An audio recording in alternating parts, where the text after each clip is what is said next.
بسم اللہ الرحمن الرحیم۔ میری بھابھی ہر 3 ماہ کے بعد بچہ جنتی۔ بچہ بالکل صحت مند ہوتا لیکن 2 دن بعد ہی اس کا انتقال ہو جاتا۔ بھابھی انتقال کے بعد کسی کو اس کی صورت نہ دیکھنے دیتی اور روتے روتے اس کے جنازے کو گھر کے آنگن میں ہی دفنا دیتی۔ نہ اس کا نماز جنازہ ہوتا نہ ہی باقی رسومات۔ محلے والوں کو اس بات پر اعتراض ہوتا، وہ منع کرتے کہ یہ کسی طور مناسب نہیں، پر وہ ایک نہ سنتی اور کہتی میں اپنی اولاد کو خود سے دور نہیں بھیجوں گی۔ پہلے پہل سب انہیں سمجھاتے، پھر ان کی ضد کو دیکھتے ان کے حال پر چھوڑ دیتے۔ آدھے سے زیادہ لوگ تو اسی بات پر خوفزدہ تھے کہ بھابھی 3 ماہ میں کیسے بچہ جنتی ہے۔ کچھ ڈاکٹرز بھی اس متعلق بھابھی سے پوچھنے آئے، پر بھابھی نے کوئی جواب نہ دیا۔ ہمارے گھر لوگوں نے آنا ہی چھوڑ دیا۔ ان کا کہنا تھا کہ میری بھابھی پر جن کا سایہ ہے۔ اکثر لوگ اسے افسانوی باتیں کہہ کر نظر انداز کر دیتے اور کہتے کہ بناوٹی باتیں ہیں۔ میں یہ سب سنتے عجیب جزبز کا شکار تھی۔ یہ سلسلہ پچھلے سال سے چل رہا تھا اور اب تو مجھے اپنے ہی گھر سے خوف آ رہا تھا، کیونکہ یہاں بچوں کی لاشیں دفنائی گئی تھیں۔ میں کہیں جاتی تو لوگ مجھے روک کر بھابھی کے بارے میں پوچھتے تو میں انکار کر دیتی، اور اگر میں کبھی اس متعلق بھابھی سے پوچھتی تو بھابھی ڈانٹ دیتی اور بھائی بھی ڈانٹ دیتے، تو مجبوراً مجھے خاموش ہونا پڑتا۔ ایسا ہی کچھ دن پہلے ہوا تھا۔ ایک بیٹا پیدا کرنے کے 1.5 دن بعد وہ بچہ مر گیا اور میری بھابھی نے ایک سفید چادر میں لپیٹ کر اسے گھر کے آنگن میں ہی دفنا دیا۔ میں بھی اپنے بھتیجے کی موت پر بہت روئی، لیکن 2 دن بعد ہی میری بھابھی پھر حاملہ ہو گئی۔ بھائی کی اولاد مر جانے کا غم میرا ہفتہ بھر کم نہ ہوتا تھا، اور میری بھابھی 2 دن بعد ہی نارمل ہوتی تھی اور کہتی تھی میرے بچے میرے آنگن میں ہی ہیں تو غم کیسا۔ میرے لیے اس بات پر یقین کرنا مشکل نہیں، اب ناممکن تھا کہ میری بھابھی پر کوئی جن یا آصف ہے، کیونکہ ان کی کوئی حرکت ایسی نہیں تھی جس سے یہ ظاہر ہوتا کہ ان پر جن کا سایہ ہے۔ میرے بھائی بھی بہت عجیب تھے۔ اپنی اولاد کے مرنے پر وہ صرف 1 دن غم کرتے اور اگلے روز بالکل نارمل ہو جاتے۔ اب مجھے شک ہونے لگا تھا کہ یہ ایک بہت بڑا راز ہے جو ایک گھر میں ہونے کے باوجود مجھ سے چھپایا جا رہا تھا۔ کچھ تو غلط تھا، بہت غلط، جس پر پردہ تھا، جو مجھے اب اٹھانا تھا۔ میں نے فیصلہ کیا کہ اپنے بھائی بھابھی کا یہ راز میں جان کر رہوں گی۔ بھلا 3 ماہ میں بچہ پیدا کرنا کیسے ممکن تھا؟ میں ہر وقت اپنی بھابھی پر نظر رکھنے لگی۔ وہ بالکل ٹھیک تھیں، بس ان کے پیٹ کا ابھار دن بدن بڑھتا چلا جاتا تھا۔ یہ وقت مشکل سے گزرا اور بالآخر وہ دن بھی آ گیا جب بھابھی کا بچہ ہونا تھا۔ بھابھی کچن میں ضرورت کا سامان لینے گئی تو میں کمرے میں گئی اور پلنگ کے نیچے چھپ گئی۔ میری بھابھی کچن سے گرم پانی لائیں اور اندر سے دروازہ بند کر لیا۔ 5 منٹ ہی گزرے تھے کہ اس کے بعد جو میں نے دیکھا اسے دیکھتے میرے تو پیروں تلے سے زمین نکل گئی، کیونکہ میری بھابھی۔ میرا نام فائزہ ہے، میں ملیر کی رہنے والی ہوں۔ میری عمر 23 سال ہے۔ مالی حالات ٹھیک نہ ہونے کے باوجود میری تعلیم جاری تھی، لیکن 2 سال پہلے میرے ماں باپ کا انتقال ہو جانے کے بعد بھائی نے یہ کہتے میری تعلیم ختم کروا دی کہ وہ میری پڑھائی کا خرچہ نہیں اٹھا سکتے۔ میرے بھائی ایک سرکاری چھوٹے سے ہاسپٹل میں نوکری کرتے تھے۔ ان کی تنخواہ اتنی تھی کہ گزر بسر آرام سے ہو رہا تھا۔ میں گھر سنبھالتی اور بھائی گھر کا خرچہ۔ بھائی کے جانے کے بعد بھی مجھے تحفظ کا احساس ہوتا۔ وجہ بچپن کا محلہ تھا۔ میرے بھائی کا نام حسین تھا۔ وہ شکل و صورت میں بہت خوبرو تھے۔ میری امی میرے محلے کی ایک لڑکی خضرا کو بھائی کے لیے پسند کرتی تھیں، اور خضرا کے گھر والوں کو بھی بھائی پسند تھے، لیکن اس سے پہلے کہ بات آگے بڑھتی امی ابو اس دنیا فانی سے رخصت ہو گئے۔ پھر ایک دن اچانک بھائی اپنے ساتھ ایک لڑکی کو لے آئے جو بالکل مناسب سی شکل و صورت کی تھی، لیکن اس کے چہرے پر میک اپ اسے اپنی عمر سے کافی بڑا دکھا رہا تھا۔ بھائی نے بتایا کہ یہ ہاسپٹل میں میرے ہی ساتھ کام کرتی ہے، نرس ہے، یہ اس کے بھی ماں باپ کا انتقال ہو گیا ہے اور یہ کوئی مضبوط سہارا چاہتی تھی، اسی لیے میں نے اس سے نکاح کر لیا ہے۔ یہ بات میرے اوپر کسی بم کی طرح گری۔ مجھے وہ لڑکی کافی عجیب لگی۔ اس کی آنکھوں میں مجھے دیکھتے عجیب سا سرد پن تھا۔ میں نے نظر انداز کر دیا، اور میں کر ہی کیا سکتی تھی۔ میرے بھائی کی شادی کی بات محلے میں پھیلی تو انہیں برا تو لگا، پر کسی کا کوئی واسطہ نہ تھا کہ وہ اعتراض کرتا۔ شادی کے بعد میری بھابھی نے نوکری چھوڑ دی۔ وہ گھر کے کسی کام کاج کو ہاتھ نہ لگاتی، تو میں نے یہ سوچ کر نظر انداز کیا کہ میں یہی سمجھ لوں گی کہ میں اب بھی اکیلی ہوں۔ لیکن مجھے غصہ جب آیا جب انہوں نے اپنے کام بھی مجھ پر ہی ڈال دیے۔ میں نے بھی پھر ان کی طرح ان کے کام بھی نظر انداز کر دیے، تو گھر میں ایک کوہرام بپا ہو گیا۔ میری اور بھابھی کی لڑائی ہوئی تو بھائی نے آنکھیں سر پر رکھ لیں، تو میں نے بھی اچھے سے باور کرایا کہ بھائی، اماں ابا کے گھر میں برابر کے حصے دار ہوں۔ میرا یہ جتانا اچھا ثابت ہوا۔ بھائی نے نہ جانے بھابھی کو کیا سمجھایا کہ بھابھی نے مجھ سے دوبارہ لڑائی نہیں کی۔ وہ اپنے اور بھائی کے کام خود سے کرنے لگیں۔ کچھ دن گزرے تھے جب ایک رات کھانے پر بھائی نے میرے سامنے میرے رشتے کی بات رکھی۔ انہی کے اسٹاف کا کوئی لڑکا تھا۔ میں نے کچھ نہ کہا تو انہوں نے بتایا کہ اچھا پڑھا لکھا لڑکا ہے، ماں باپ کا اکلوتا ہے، گھر اپنا ہے اس کا، اور شکل و صورت میں بھی پرکشش ہے کافی۔ مجھے حیرت بھی ہوئی اور خوشی بھی، کیونکہ امی ابو کہتے تھے کہ لڑکی ذات کی فکر ماں باپ کے بعد کوئی نہیں کرتا، اور اگر بھائی شادی شدہ ہو تو بہن ساری عمر کی ملازمہ بن جاتی ہے۔ میں نے فیصلہ اپنے بھائی پر چھوڑ دیا اور کہا بھائی جیسے آپ کو مناسب لگے۔ 2 دن گزرے جب بھائی نے بتایا کہ لڑکے والے تمہیں دیکھنے آ رہے ہیں۔ میں سادہ سی ان کے سامنے آئی۔ ان کی امی مجھ سے بہت محبت سے ملی، وہ بہت اچھی تھیں۔ وہ میرے لیے ہاں کر کے چلے گئے۔ ان کی طرف سے مثبت جواب ملا تو بھائی نے تاریخ طے کرنے میں دیر نہ کی اور اگلے ماہ کی ہی تاریخ طے ہو گئی۔ شادی بہت سادگی سے ہونی تھی۔ لڑکے والوں نے جہیز کی بھی ڈیمانڈ نہ کی تھی۔ زیور امی نے جوڑ کر رکھا تھا جسے میں نے اپنے پاس ہی رکھا ہوا تھا۔ محلے میں بھی یہ بات پھیل چکی تھی کہ میرا رشتہ ہو چکا ہے اور اگلے ماہ شادی ہے۔ میں بھی نئی زندگی کے شروع ہونے پر بہت خوش تھی۔ نئے نئے خواب ذہن بننے لگا تھا۔ شادی کے دن قریب آ رہے تھے۔ محلے کی لڑکیاں جمع ہو کر ڈھولکی بجا رہی تھیں۔ جب بھائی جاب سے واپس آئے اور یہ سب بند کرنے کو کہا، میں نہ سمجھی سے بھائی کو دیکھنے لگی۔ وہ سب سے معذرت کرتے انہیں واپس بھیج رہے تھے۔ بھابھی بھائی کی آواز سنتے باہر نکلی۔ بھائی اندر آئے اور مجھے بھی اندر بلایا، اور اس کے بعد جو بات انہوں نے کی وہ میری سانس روک گئی۔ انہوں نے بتایا کہ میں تمہارا رشتہ توڑ آیا ہوں۔ انہوں نے مجھے اپنے سامنے بٹھایا۔ بھابھی بھی بھائی پر غصہ کرنے لگی۔ آپ نے کیسے ایسے رشتہ ختم کر دیا؟ جن کی شادیاں ٹوٹ جائیں ان لڑکیوں کے رشتے مشکل سے ملتے ہیں، کیا ساری عمر گھر بٹھانے کا ارادہ ہے؟ میری بھابھی تلخی سے کہہ رہی تھی، جبکہ میں ابھی تک اسی صدمے میں تھی کہ میرے بھائی نے میری شادی توڑ دی۔ وجہ پوچھنے پر انہوں نے بتایا کہ وہ لوگ لالچی تھے اور شادی میں اس کا حصہ بھی ساتھ مانگ رہے تھے۔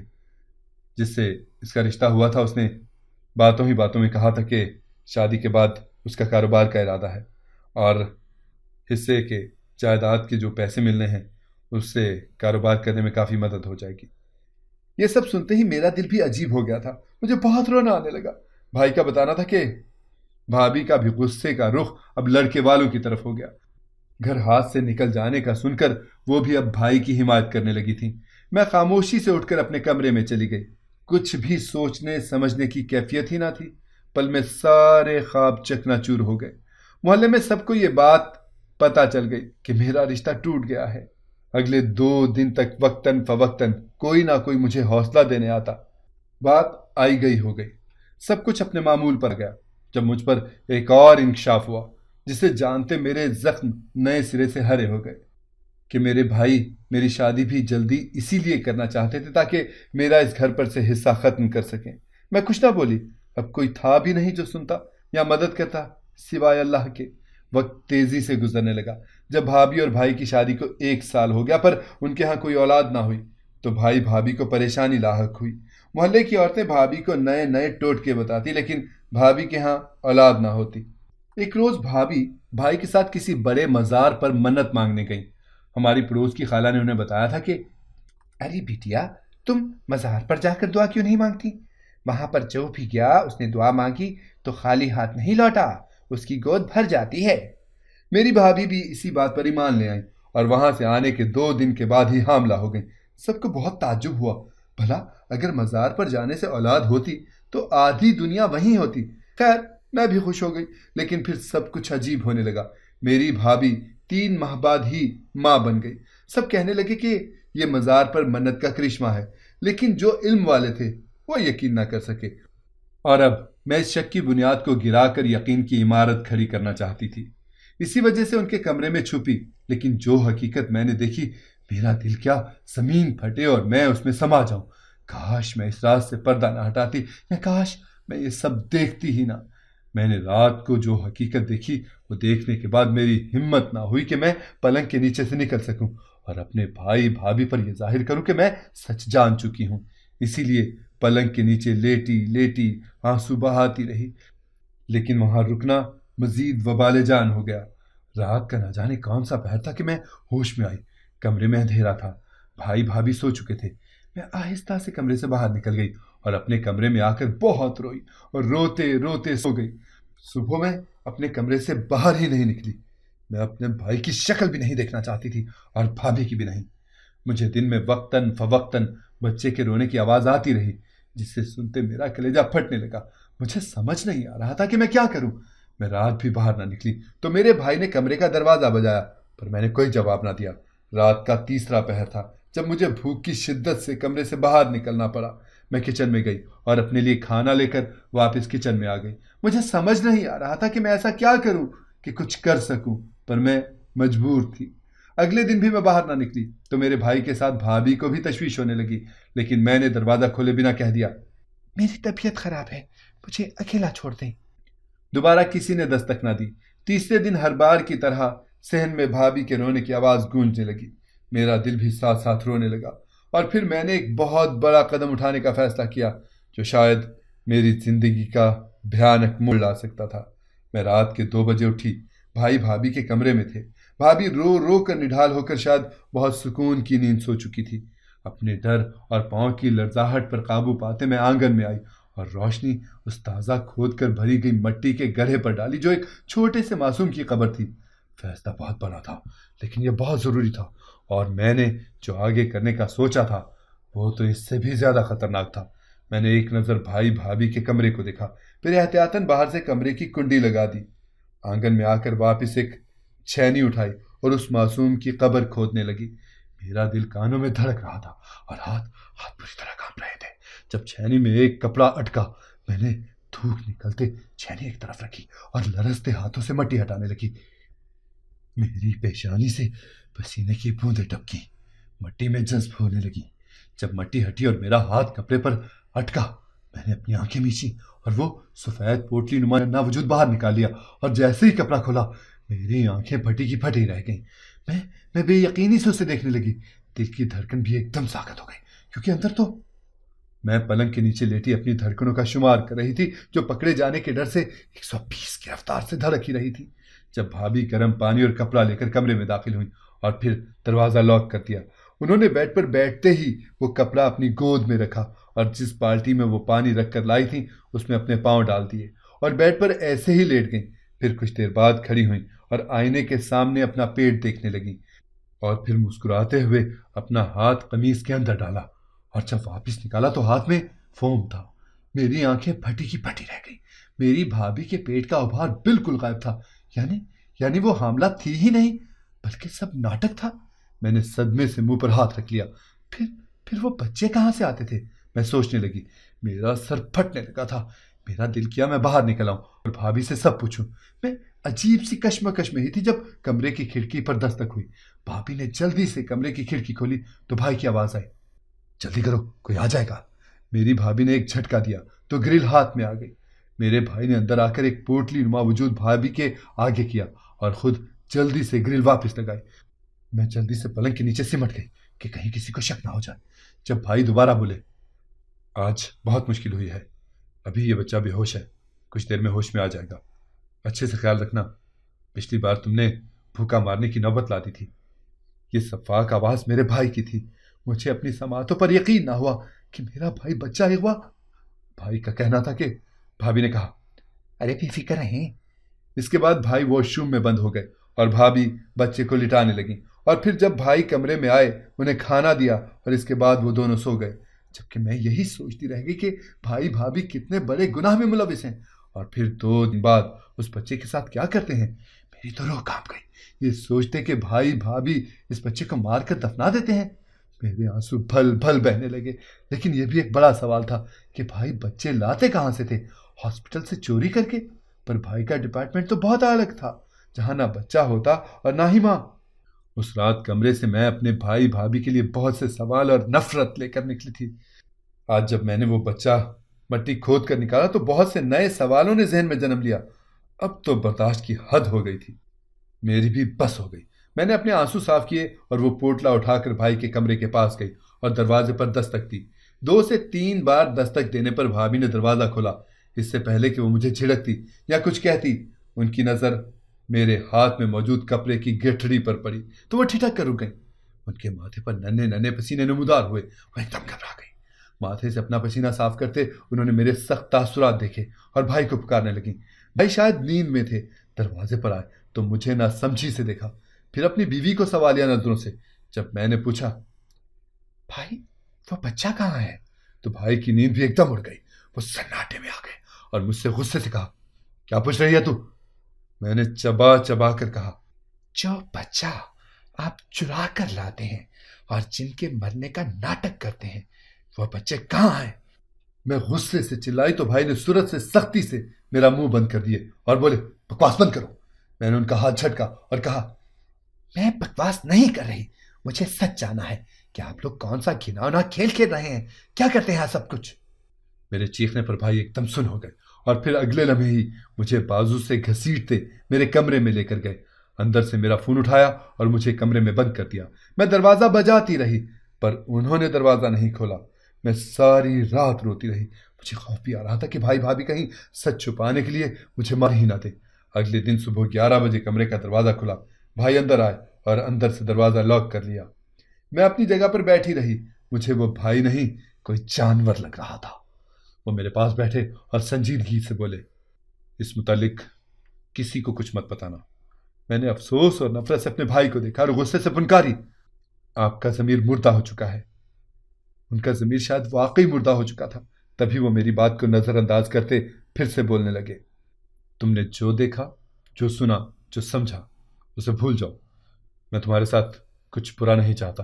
وہ مجھے سیدھی سیدھی دھمکی دے رہے تھے. میں رونے لگی اور ان سے پوچھا آپ کرتے کیا ہیں ان معصوم بچوں کے ساتھ؟ یہ سب کرتے آپ کا دل نہیں پھٹتا؟ تو وہ بولے ہم ان کے ساتھ کچھ برا نہیں کرتے. ان کو اچھے گھروں میں دیتے ہیں جو بے اولاد ہوں. بہت اچھے سے پرورش ہوتی ہے ان کی. وہ بولے تو میں پھٹی پھٹی آنکھوں سے انہیں دیکھنے لگی. یعنی کسی سے اس کی اولاد چھین کر دوسروں کی جھولی میں ڈالنا یہ کہاں کی انسانیت تھی؟ لیکن میرے بھائی کو کوئی ملال کوئی پچھتاوا نہ تھا. میں جب نہ مانی تو مجھے اسی کمرے میں بند کر کے چلے گئے اور بولے جب تک تمہارا دماغ درست نہیں ہوگا تم یہیں بند رہو گی. دن گزرنے لگے. میری بھابھی 2 وقت کا کھانا کمرے میں رکھ جاتی. میرے بھائی روز آ کر مجھ سے وہی بات پوچھتے اور میں یہی کہتی میں سب کو بتا دوں گی. میرا ضمیر ابھی زندہ تھا. میں یوں انسانیت کے قتل میں خود شامل نہیں ہو سکتی تھی. لیکن پھر جب میرا اس کمرے میں دم گھٹنے لگا تو میں رضامند ہو گئی. بھائی نے کہا اگر تم نے دھوکہ دیا تو میں بھول جاؤں گا کہ تم میری بہن ہو. باہر کے دروازے پر اندر سے ہمہ وقت تالا رہتا. محلے میں سب کو یہ کہہ دیا کہ میں دور کی خالہ کے پاس ہوں. میری بھابھی مجھ پر ہر وقت نظر رکھتی. پھر ایک دن میں نے موقع کا فائدہ اٹھایا اور بھابھی کے کچن میں جاتے ہی بھابھی کے کمرے میں لاک ہو گئی اور جلدی ہی وہ کھڑکی کھولی. کھڑکی کی گرل پر 2 سے 3 جھٹکے دیے تو گرل باہر کی جانب نکل آئی. میری بھابھی باہر سے دروازہ کھولنے کی کوشش کرنے لگی اور ساتھ ہی بھائی کو فون پر بلانے لگی. میں کھڑکی کے ذریعے پیچھے کے حصے میں کود گئی. پیچھے کا حصہ بنجر اور ویران سا تھا. یہ گلی لوگ کچرا کنڈی کے لیے استعمال کرتے تھے.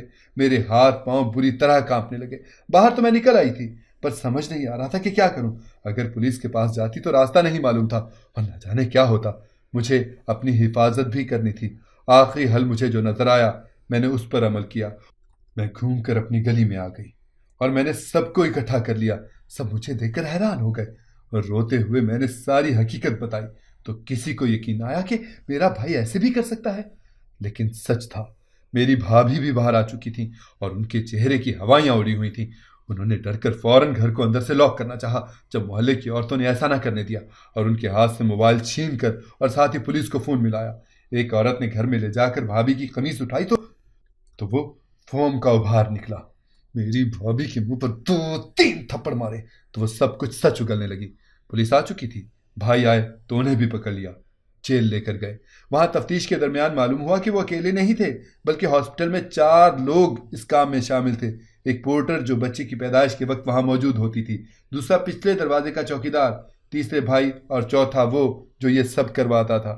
وہ پورٹر بھائی کو پوٹلی نما چھپا کر بچہ لا کر بھائی کو دیتی اور چوکیدار بھائی کو پکڑنے کے بجائے اس کو وہاں سے نکال دیتا. زیادہ ان کے بچوں کو اغوا کیا جاتا جن کے آگے پیچھے رکنے والا ہاسپٹل میں کوئی نہ ہوتا اور پھر 2 سے 3 دن میں وہ بچہ آگے سپلائی کر دیا جاتا. ایسے امیر گھرانوں میں جہاں ماں باپ کو نام کی اولاد چاہیے ہوتی، بچے کو زیادہ بے ہوش رکھنا بچے کی جان کے لیے خطرناک تھا. اسی لیے اس 3 ماہ کی پیدائش کا ناٹک کیا، کیونکہ 2 سے 3 ماہ میں وہ لوگ بچہ اغوا کرنے میں کامیاب ہوتے تھے، کیونکہ جب ایک بچہ ہاسپٹل سے جاتا تو مہینوں حفاظتی تدابیر بڑھ جاتی۔ اب تو ہاسپٹل بھی اتنا بدنام ہو چکا تھا کہ کوئی نہ آیا سوائے ان کے جو غربت کے مارے تھے اور فری علاج ہی کروا سکتے تھے۔ ان سب کے عوض انہیں بھاری معاوضہ ملتا، جسے پرسنٹ کے حساب سے بانٹ لیا جاتا۔ کیس آسان ہو گیا تھا، پولیس نے ان سب کو پکڑ لیا، ساتھ انہیں بھی جنہوں نے اغوا ہوا بچہ خریدا تھا، اور بچے بازیاب کروا کے ان کے اصل ماں باپ تک پہنچا دیے تھے۔ امیر تھے وہ لوگ، کچھ نے تو بالکل لا علمی کا اظہار کرتے نقلی کاغذات دکھا دیے کہ انہوں نے وہ بچہ بھائی بھابھی کا سمجھ کر کانٹریکٹ بیس پر خریدا تھا، اور کچھ نے رشوت دے کر جان چھڑوا لی۔ بھائی بھابھی اور باقی سب کا کیس کورٹ میں گیا ہے، اور جلد ہی ان کو سزا بھی سنائی جائے گی۔ بحیثیت معاشرہ ہمیں یہ بات سمجھنی ہوگی کہ اگر آپ کہیں بھی کچھ برا دیکھیں، پھر چاہے اس میں آپ کے عزیز رشتہ دار بھی شامل کیوں نہ ہو، تو بھی خاموش نہ رہیں، ورنہ اس گناہ میں آپ لوگ برابر کے شریک ہوں گے۔ جزاکم اللہ خیرا کثیرا۔ اگر آپ کو ہماری کہانی پسند آئی ہے تو اسے لائک کریں، شیئر کریں اور ہمارے چینل کو سبسکرائب کریں۔ اگلی کہانی تک کے لیے اجازت دیجیے۔ اللہ حافظ۔